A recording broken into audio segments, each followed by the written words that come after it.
আমি যখন এই ধনের বীজগুলো লাগাচ্ছিলাম তখন একজন বন্ধু কমেন্ট করেছিল যে কী হবে 5 টাকাতে কত সবজিওয়ালারা ধনেপাতা দেয়। তো ঠিকই তাই, আমিও কিন্তু এখনও বাজার থেকে কিনে আনি। আমি যে নিজের হাতে চাষ করেছি সেগুলো কিন্তু আমি এখনও খাইনি। তো এগুলো কিন্তু আমার তৈরি করেই শান্তি, আমার দেখেই শান্তি। এদেরকে আমি খাবার জন্য করিনি বা এখান থেকে আমি এক ঝুড়ি পেঁয়াজ এক ঝুড়ি রসুন পাবো এটা আশাতেও করিনি। অল্প জায়গায় যে আমিও করতে পারছি, আমিও চেষ্টা করছি, এইটুকুনিই আমার শান্তি।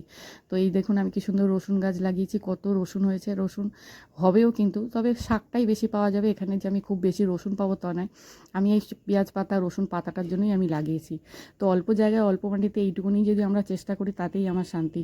নিজেদের ছোট ছোট শখ আর নিজেদের আশাগুলো পূরণ করার জন্য কিন্তু এমন বেশি কিছু দরকার নেই, কিন্তু অল্প জায়গা অল্প মাটি অল্প টাকাতেই কিন্তু আমরা কিন্তু নিজেদের শখগুলো পূরণ করে নিতে পারি। তার জন্য কিন্তু বিলাসবহুল কিছু দরকার নেই। তো আমি সেটাই করেছি। দেখুন এগুলো ছোট ছোট জায়গায় অল্প মাটিতে অল্প জায়গায় করতে পেরেছি, এটাই আমি আপনাদেরকে দেখালাম। নিজেদের ইচ্ছা শক্তিটাই হচ্ছে সবথেকে বড়।